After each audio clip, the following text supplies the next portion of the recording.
अस्सलाम वालेकुम। अच्छा, जब बच्चा पढ़ रहा होता है यूनिवर्सिटी में, कॉलेज में, कहीं भी, तो उसकी ज़िंदगी जो है बिल्कुल मुख्तलिफ होती है। उस वक्त उसकी सबसे बड़ी जो ज़िम्मेदारी है वो होती है, आपने कॉलेज वक्त पे जाना है, यूनिवर्सिटी वक्त पे जाना है, जो अपनी असाइनमेंट्स मिली हैं वो आपने वक्त पे पूरी करनी है, एग्ज़ाम में प्रिपेयर होना है, और घर में जो छोटी मोटी कोई ज़िम्मेदारी आपके ऊपर है उसको पूरा करना है। इसके अलावा सारी जो परेशानियां हैं, जो सारी ज़िम्मेदारियां हैं, वो वालिदैन की होती हैं। आपकी कोई ज़िम्मेदारी नहीं होती। आपकी फ़ीस कहाँ से आनी है, आपने भरनी कहाँ से, ठीक है। तो ये सारा जो है, और फिर आप जब यूनिवर्सिटी या कॉलेज में होते हैं तो आपके कोई एडिशनल खर्चे भी होते हैं, क्योंकि आप जवान हो रहे होते हैं माशाल्लाह से। तो उस वक्त वो जो आपके जो खर्चे हैं वो भी कहीं से पूरे होने होते हैं, जो एक्स्ट्रा होते हैं, ठीक है। लेकिन जब आप पढ़ाई ख़त्म करके आप नौकरी की तलाश में निकलते हैं तो आपको लगता है यार सारी दुनिया बदल गई है। मैं तो दुनिया के बारे में जैसा सोचता था ये तो बिल्कुल वैसी नहीं है। पहले तो सबसे बड़ा चैलेंज आपको ये पेश आएगा कि आपको नौकरी नहीं मिलेगी। एक नॉर्मल बात है, सबके साथ होता है, सिर्फ आपके साथ नहीं, सबके साथ होता है। हाँ, कुछ लकी होते हैं और कुछ बहुत ही ज़हीन होते हैं। वो क्या करते हैं, उनको जहाँ जो काम मिलता है चुप करके लग जाते हैं और अपना काम शुरू कर देते हैं। और कुछ ऐसे होते हैं जिनको स्टैंडर्ड की जॉब चाहिए होती है, जिनको गवर्नमेंट जॉब चाहिए होती है, यानी वो अपने अपने तहीं वो सोचते हैं कि हमने इतना पढ़ लिया है, अब हमें जो है ना वो जॉब भी बाबू वाली चाहिए। तो ये सबसे पहले वालिदैन का भी ज़्यादा ख्याल यही होता है और बच्चों का भी यही ख्याल होता है। और अक्सर बच्चों को मैंने देखा है कि वो पढ़ने के बाद जो पहली जॉब की ज़िम्मेदारी है वो भी वालिदैन के सर पर डाल देते हैं, अब हमें जॉब भी ढूंढ के दो। लेकिन कुछ ऐसे हैं जो अपनी स्ट्रगल्स खुद करते हैं। वो यूनिवर्सिटी के दौरान ही अपने दोस्तों का एक ग्रुप बना लेते हैं जिसमें वो अपना एक इस पे बात करना शुरू कर देते हैं, जॉब कैसे ढूंढनी है, जॉब्स कहाँ पे आती हैं, जॉब में अप्लाई कैसे करना है, जॉब में इंटरव्यू कैसे देना है। तो वो आखिरी साल जैसे ही शुरू होता है तो वो अपनी प्रिपरेशन जो है वो शुरू कर देते हैं। लेकिन कुछ जो होते हैं वो जो है ख़त्म करने के बाद फिर वो कोई 1-2 साल का जश्न मनाते हैं कि अभी अभी तो हमने पढ़ाई ख़त्म की है तो आराम से कर लेंगे नौकरी। तो उसका उनको नुकसान भी होता है कि जो पढ़ा होता है वो सारा भूल भाल जाता है। और फिर जो है हैबिट्स जो हैं कुछ और हो जाती है बंदे को। ये हैबिट्स बड़ी इम्पॉर्टेंट हैं। जब आप प्रोफेशनल लाइफ में कदम रखते हैं तो आपको बिल्कुल बिल्कुल एक नया इंसान, बिल्कुल नई हैबिट्स के साथ आपको जो है वो घर से निकलना पड़ता है। तो हमारे साथ भी ऐसे ही हुआ।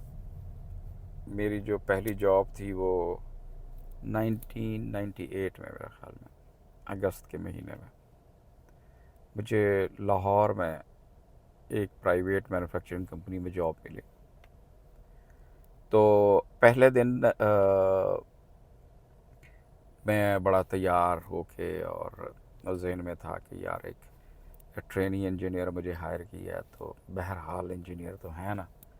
तो बड़े तैयार प्यूर होके, और टाई तो खैर नहीं लगाई लेकिन एक अच्छी सी टी शर्ट पहन के और एक नई पैंट जो है वो हमने पहनी है और हम चले गए। अब वहाँ पे उसी दिन एक और साहब लड़का था, मेरा हम उम्र ही था, तो उसको भी हायर किया, उसने भी ज्वाइनिंग दी हुई थी, तो हम दो थे। तो हम जब उसके जब प्रोडक्शन हॉल में पहुँचे तो हमें जनाब जो उनके प्रोडक्शन मैनेजर थे कंपनी के, हम उनके पास लेके जाया गया और प्रोडक्शन मैनेजर के साथ थोड़ा सा तारुफ वगैरह हुआ। उन्होंने हमें कुछ तसल्ली वसल्ली दी और बताया कि आपकी ये ज़िम्मेदारी होगी, आपने ये करना है वो करना है करके। और फिर उन्होंने एक साहब को बुलाया और अब उनका नाम मैं यहाँ नहीं लूँगा, किसी का नाम भी नहीं लूँगा। उनको बुलाया। उनकी एज जो है वो तकरीबन कोई 60 से अबव होगी, ऑलमोस्ट 65 60, या 70 और 60 के दरमियान थी उनकी एज। उनको बुलाया और उनसे हम दोनों का तारुफ़ करवाया कि सरकार ये 2 नए एम्प्लॉइज़ हैं, इनको ये आपके साथ काम करेंगे। और वो हमें ले गए अपने साथ, और जाते ही वो हमें एक शॉप में ले गए, इसको टूल रूम कहते हैं, जिसमें लेथ मशीन होती है, जिसमें मिलिंग होती है, तो वो टूल रूम में ले गए।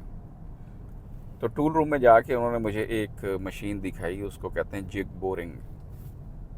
वो कहा कि साबिर ये आपकी मशीन है जिग बोरिंग। और मेरे साथ वाली एक मशीन थी, लेथ मशीन थी, वो जो दूसरा एम्प्लॉय था उसको दी कि ये तुम्हारी मशीन है। अच्छा, एक दफ़ा तो हमारे पाँव के नीचे से ज़मीन निकल गई कि ये क्या हो गया यार। लेकिन मैं तो बहरहाल वो बोल नहीं सका। तो मैंने कहा सरकार ये आपकी जो है ना वो मशीन है, और मैं जा रहा हूँ एक काम से, छोटे मोटे काम से, पता नहीं उन्होंने क्या कहा, मुझे याद नहीं। मैं जा रहा हूँ और मैं जब वापस आऊँ तो आपने जनाब ये मशीन जो है ना ये साफ़ करके रखनी है। हम बता दिया उन्होंने कि ये सफाई वाले कपड़े जनाब ये पड़े हैं। हाँ, अब हमने शर्टें भी नहीं पहनी हुई, पैंटें भी नहीं पहनी हुई, अब बंदा परेशान हो गया। बहरहाल मैंने तो वो कपड़ा उठाया और हम वो शुरू हो गया मैं सफाई करने। तो वो लड़का मेरे पास आया, उसने कहा क्या कर रहे हो? मैंने कहा यार वो कहा है उन्होंने तो अब सफाई तो करनी है। कहता मैं तो नहीं कर रहा सफाई। मैंने कहा क्यों? कहता हम यहाँ कोई सफाई करने थोड़ी आए हैं, हम हमें उन्होंने ट्रेनी इंजीनियर रखा है, तो हम क्या मशीनों की सफाई करेंगे? मैं नहीं कर रहा। यार तुम्हारी मर्ज़ी। और मैं फिर वो लगा रहा। बहरहाल परेशानी तो हुई मुझे कि ये क्या हो गया, मैं तो कुछ और सोच के आया था और यहाँ पे तो आपको सफाई करनी। लेकिन बहरहाल जॉब बड़ी मुश्किल से मिली थी और बाई चांस मेरे हाथ आई थी, तो मैं चुप करके लग गया। वो फिर आए वापस, जो साहब थे वो वापस आए, उन्होंने पूछा हाँ जी। तो मैंने कहा सर मैं कर रहा हूँ, या मैंने कर दी थी, या बहरहाल मैंने उनको दिखाया कि जी मैं कर रहा हूँ। तो उनसे पूछा तो उसने कहा कि जनाब मैं तो ये काम नहीं करूँगा, मैं सफाई के लिए नहीं आया। उसने कहा क्यों, आप सफाई क्यों नहीं करेंगे? कहा जनाब मैं तो इंजीनियर हूँ और मैं हाथों से सफाई नहीं कर सकता, मेरा ये काम नहीं है। तो उनका ओ तुमने मुझे पहले क्यों नहीं बताया तुम इंजीनियर हो? यार आपको पहले बताना चाहिए था इंजीनियर हो। अब बहरहाल उस वक्त तो हमें वो अंदाज़ा नहीं हुआ कि ये कौन सा स्टाइल है, तंजिया स्टाइल है या क्या है। बहरहाल उन्होंने इस तरह कहा और उसका हाथ पकड़ा, हाथ पकड़ के उसको दोबारा वो ले गए जो मैनेजर थे, प्रोडक्शन मैनेजर, उनके पास। तो कहा यार बात ये है सर, ये आपने मुझे इंजीनियर दे दिया है, तो ये तो इसका काम नहीं है सफाई करना, आप इसको किसी और काम पे लगा दें, वो दूसरा लड़का जो आपने मुझे दिया है वो ठीक है, वो मेरे पास काम करता रहे। तो वो चला गया। अब मुझे थोड़ी सी ना अंदर से थोड़ी सी हुई कि यार ये काश मैं भी कह देता तो मेरी भी जान छुड़ जाती। लेकिन बहरहाल वो पानी सर से गुजर चुका था। तो दूसरे दिन मैंने देखा कि जनाब उसको दूसरी जॉब पे लगा दिया। उसको जॉब क्या दी कि आपने डेली जितने एम्प्लॉयज़ हैं सबकी हाज़िरी लगानी है, सबकी छुट्टियों का हिसाब किताब रखना है, ये वो सारा कुछ।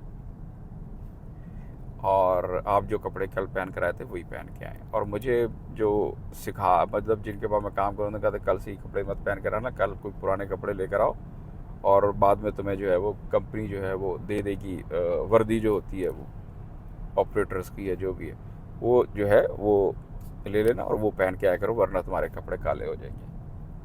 तो बहरहाल दिल में तो रात को जाके मैं सोया तो मुझे बड़ा हैरत हुई कि यार ये तो बहुत अजीब हो गया, बड़ा मसला बन गया ये तो। बहरहाल वो अच्छा ये हुआ कि वो साहब जो मुझे सिखा रहे थे जिग बोरिंग, बहुत अच्छे साहब थे। अल्लाह ताला उनको जज़ाए खैर दे। अल्लाह ताला, अब तो उनकी काफ़ी एज हो गई होगी, अल्लाह ताला उनको सलामत रखे। तो बहरहाल इसी तरीके से जब काम जो है वो चलने लग गया, और तकरीबन साल उन्होंने मुझे, मैंने सुबह शाम काम किया, कोई ओवर टाइम भी लगा है। सुबह 6 बजे आ रहे हैं, वो साहब जो लड़का दूसरा था वो 9 बजे आ रहा है, मैं 6 बजे आ रहा हूँ। ओवर टाइम लगा रहे हैं, वो 5 बजे निकल रहा है, मुझे 8-9 बजे तक काम करना पड़ रहा है। कभी मिलिंग पे काम कर रहे हैं, कभी शेपर पे काम कर रहे हैं, कभी कहीं कर रहे हैं, कभी कहीं। तो बहरहाल बड़ी वो, लेकिन ये है कि आहिस्ता आहिस्ता उसमें मज़ा आने लग गया कि यार मशीनों के साथ आपने काम काटना, लोहा काटना, मतलब बड़ा दिलचस्प काम था वो। तो करते रहे, आहिस्ता आहिस्ता दिल लग गया। और उनके साथ वो जो साहब थे, वो जो बुज़ुर्ग थे, वो 60-65 साल के, उनके साथ भी अच्छी अलैक सलैक और बड़ी वो, मतलब एक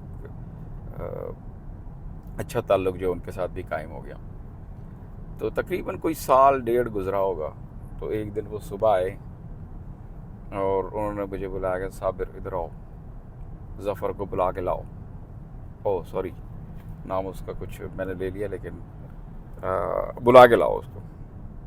तो वो जनाब बुला के लेकर आए। तो मैंने कहा मैंने तुम दोनों के लिए एक जॉब ढूंढी है, जाओ वहाँ जाके इंटरव्यू दे के आओ।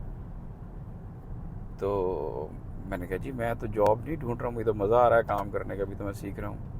तो कहते तुम जाओ जाओ इंटरव्यू देकर आओ, फिर देखते हैं क्या करना है। तो हमने माड़ी मोटी कोई सीवी वगैरह ही बना ली, फिर हम चले गए इंटरव्यू देने। तो अब यहाँ पे फ़र्क आपको पता चलेगा कि मैं तो काम कर रहा था अपने हाथ से। तो मेरे अगर सीवी पे इंजीनियर लिखा हुआ है तो मैं तो काम इंजीनियरिंग वाला कर रहा था। और एक साल मैंने टिका के एज अ ऑपरेटर काम किया। तो आप अंदाज़ा लगा सकते हैं कि जो भी चीज़ें मुझसे पूछी गई होंगी वो तो मेरी टिप्स पे थी, वो तो मेरे हाथ से गुजरी हैं सारी। तो बहरहाल वो मुझे जॉब ऑफ़र हो गई, और वो जो दूसरे मेरा कुलीग था उसको वो ऑफ़र नहीं हुई।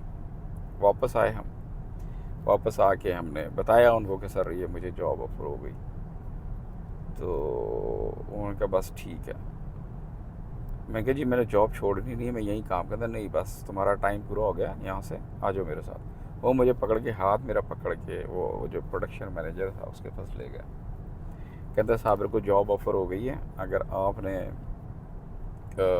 जो है इसको रखना है तो फिर इसको जो है इसको प्रमोशन दें, वरना ये तो चला जाएगा। तो वो भी अच्छे थे, वो प्रोडक्शन मैनेजर भी। तो उन्होंने कहा ठीक है साबिर चला जाए। बहरहाल वो मैंने रिज़ाइन दिया, मेरा हिसाब किताब हुआ, वहाँ जाके मैंने एज अ प्रोडक्शन इंजीनियर जो है वो ज्वाइन कर लिया। तो कहने का मकसद ये है कि जब आप पढ़ रहे होते हैं तो आपके जहन में अगर जो आपकी प्रैक्टिकल लाइफ है उसकी मुकम्मल तस्वीर नहीं है तो फिर आपको वहाँ जाके प्रॉब्लम्स होंगी। आप घर से अगर ये इमेजिन करके निकलें कि मैं बाबू लगने जा रहा हूँ, मैं मतलब साहब लगने जा रहा हूँ, मैंने सिर्फ मतलब कोई दस्तखत करने हैं, लोगों की छुट्टियाँ साइन करनी हैं, तो फिर आपको बहुत तकलीफ़ होती है। प्रैक्टिकल लाइफ बिल्कुल डिफरेंट है। आज ईद का तीसरा दिन है, आप देख रहे हैं जुम्मा है, लेकिन मैं ऑफिस जा रहा हूँ, कुछ विज़िट है तो कुछ अरेंजमेंट करनी है, सारी दुनिया छुट्टी पे लेकिन हम जा रहे हैं। तो प्रैक्टिकल लाइफ बिल्कुल डिफरेंट होती है। जैसे आप सोचते हैं घर बैठ के, जैसे आपके मतलब ना आपको फ़ीस की परेशानी, आपको किसी चीज़ की परेशानी, ना खाने की परेशानी, ना पीने की परेशानी। मेरी पहली जॉब के दौरान जो है हम जहाँ पे रहते थे एक कमरे में तकरीबन कोई 5-6 लोग थे। एक कमरे में 5-6 लोग रह रहे हैं, पका भी कमरे के अंदर रह रहे हैं, सो भी कमरे के अंदर रहे हैं।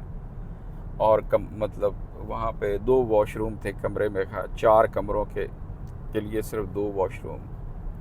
वहाँ पे आपने जाना है तो आपने बारी बारी जाना है, दरवाज़ा नीचे से टूटा हुआ। तो बहरहाल ये जो है हमारी इब्तिदा थी।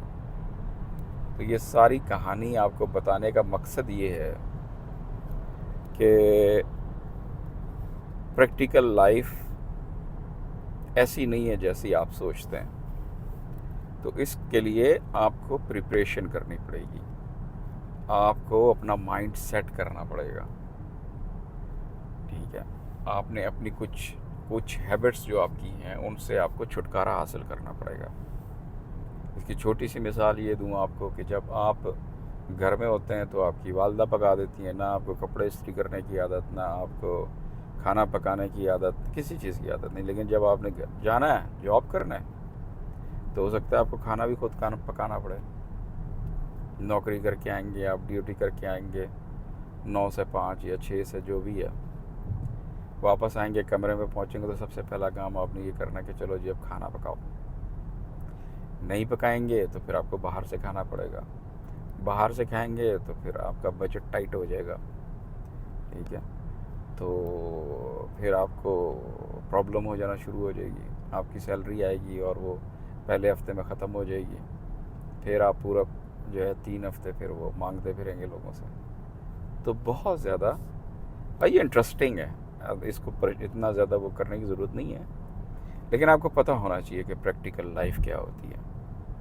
वो लाइफ ऐसी नहीं है जैसे आप घर में गुजारते हैं, अपने माँ बाप के साथ गुजारते हैं। तो इसके लिए सबसे अच्छा तरीका ये है कि जब आप पढ़ रहे होते हैं उस वक्त आप ऐसे लोगों के साथ बैठें जो जॉब कर रहे हैं, उनके साथ डिस्कस करें कि उनको जब वो पहली जॉब के लिए गए तो उनका पहला साल कैसा गुजरा, उनको क्या क्या परेशानियाँ आई, उनको क्या क्या चैलेंजेस आए, ठीक है।